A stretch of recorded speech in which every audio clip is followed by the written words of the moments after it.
Hello and welcome back to another video. I'm your host Isaiah as always, and today we're going to be doing my 2022-2023 NFL award predictions.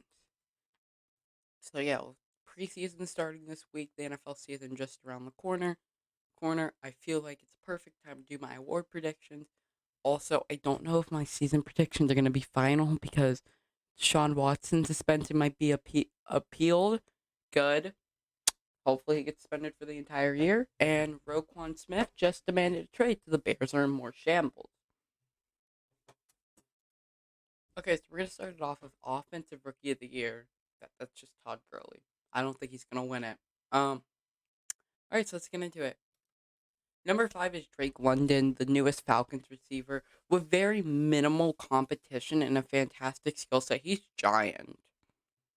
I think he'll have a great year, but I think he's going to get held back by Marcus Mariota at quarterback, as well as I don't think he's going to be the number one option in that offense. I think that's still going to be Kyle Pitts, but very, very solid tight end receiver.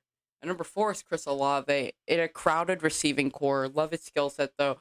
I think Landry and Michael Thomas will take away some of that, pressure around him. And I think he's gonna have a pretty solid year. Jameis is a pretty good quarterback. We'll definitely find a way to get him the ball. So yeah, I have him at 4. Number 3 is Brees Hall. I don't know if he's gonna. My only thing about him is he might be splitting carries behind a bad Jets offensive line, but I believe he's still gonna have a very solid year as the Jets running back as they try to rebuild this team into a better form. Number 2 is Sky Moore. 2 words: Patrick Mahomes. I think Patrick Mahomes is one of those quarterbacks who can make receivers look better than they actually are. Like Byron Pringle. I don't think he's going to be nearly as good in Chicago. And I think Sky Moore, I love his skill set actually, and I think he's going to have a fantastic year with Patrick Mahomes. Also, once again, not having to be a number 1 target immediately is going to help. He's going to be playing number 2, number 3 corners. Number 1 is Christian Watson. Short note, Aaron Rodgers makes any receiver look good. Christian Watson has a really good skill set. He's a really good receiver. And Aaron Rodgers makes any receiver look good. All right, let's move on to the Defensive Rookie of the Year. At number 5 is Jordan Davis. He's not going to have the sack numbers, but he's massive. He's going to be a fantastic run stopper, but I also don't think he's going to be that much of the starter. I think it will still go to Fletcher Cox. I think he's going to learn a year behind. We're going to see him taking some reps, but I don't think he's going to get a majority of the snaps. But he's large. Very, very large. And a very good defensive tackle. At number 5 is Kayvon Thibodeau, or Kayvon, I don't want to spell his last name. Giants are bad, but a lot of people went off Defensive Rookie of the Year by simply having a lot of sacks. I think Kayvon Thibodeau with an actually pretty strong Giants D-line, considering how poverty they are. We'll definitely get some sacks. He'll be able to get some pressures, but in a division with some very strong offensive lines, yeah, that's gonna be what's holding him back. He also plays for the Giants, which has a very weak secondary besides Xavier McKinney. So quarterbacks might be able to find an open man before he would get the chance to touch the quarterback. And number 3 is Sauce Gardner, another Jet at number 3. I just realized that. I think it's a fantastic quarter. I think Robert Saleh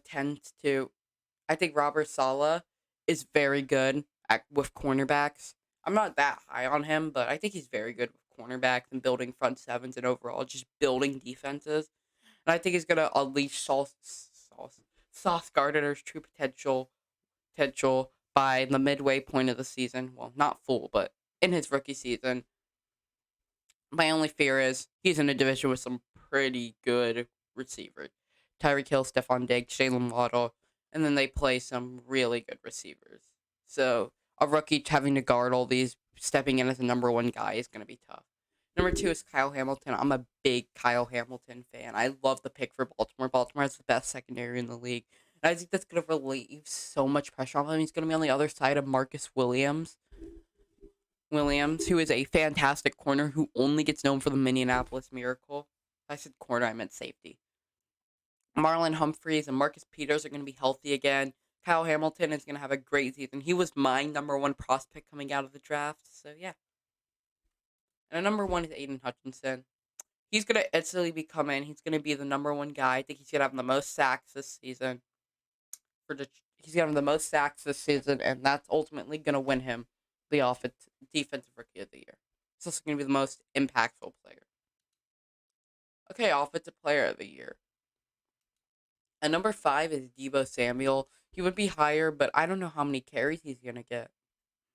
That's my only fear. I don't think he relies on it, but I think a whole part of his game is being taken away by him not wanting to do carries, which I can understand why, but He's still a fantastic player, one of the best yak receivers in the league. Number 4 is Davante Adams. The only thing that scares me about him, he's definitely downgrading from quarterback, regardless of what he says.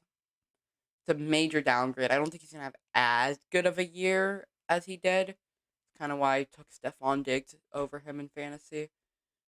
I know him and Derek Carr has chemistry, but they haven't thrown the ball to each other in like 8 years. It's going to take time. It's in a crowded wide receiver room. Yeah. At 3 is Cooper Kupp. He still has Matthew Stafford. Regardless of who the receiving core is, he's still Matthew Stafford's number one target. Do I think he's going to triple crowd it again? No. But I still think he's going to have a fantastic year. Number 2 is Jonathan Taylor. He's behind a great offensive line with an upgrade at quarterback. Same receiving core, and in a run-heavy offense with a very talented player. I don't know why you don't think he can go. Why you don't think he could try to. Why you don't think he could be in competition again. He didn't win it last year. Number 1 is Justin Jefferson. I am a huge Justin Jefferson guy. I think he's the second best receiver in the league behind Cooper Kupp. And I think he is going to be a fantastic. I mean, he already has been a fantastic receiver. I think that continues. I think he has the best receiver season out of anyone this year, especially in a very pass-heavy offense. Kirk likes to air it out a lot. Fantastic player. Okay, now we got defensive player of the year. Number 5 is J.C. Jackson. I think he's going to have the best cornerback season. And I don't know why I said J.C. Jackson. I don't know. J.C. Jackson is going to have, I think he's going to have the best quarterback season. Him and Asante Samuel are going to make a great quarterback duo with Derwin James, assuming that he gets paid. Please pay him, Chargers. Combine that with having a very loaded front set with 2 very good edge rushers, and you have a very, very good season coming from J.C. Jackson. Number 4 is Myles Garrett. I think because of the Watson suspension, Jacoby Brissett turns the ball over a lot. The defense is going to have to come back onto the field. It's going to wear him out, and he might lose some production there. He's not going to have time to relax, come back on the field. He's still going to have a fantastic year, another 12-plus sack season out of Myles Garrett is what I expect. Number 3 is T.J. Watt. He tied the sack record last year, but I think the Steelers' defense only got worse last season. I don't even know who's on their secondary besides Minka. That secondary is very weak. I think they'll get exposed. T.J. Watt will not have time to get to the quarterback, but he'll continue. He won't have the same amount of time to get to the quarterback, but he will continue to have fantastic seasons. And number 2 is Aaron Donald. Never count Aaron Donald out of the Defensive Player of the Year race. He's done it so many times. And he's on a Rams team that could go back-to-back to the Super Bowl. He could be a big part of it. But number 1 is Micah Parsons. You watch my NFL Top 100. I said Micah Parsons could literally be the greatest player of all time. He is just that good. And I think he comes in second year, wins Defensive Player of the Year. He's got incredible off-ball linebacker skills. He's an incredible edge rusher. He doesn't even play edge rusher. He's an off-ball linebacker.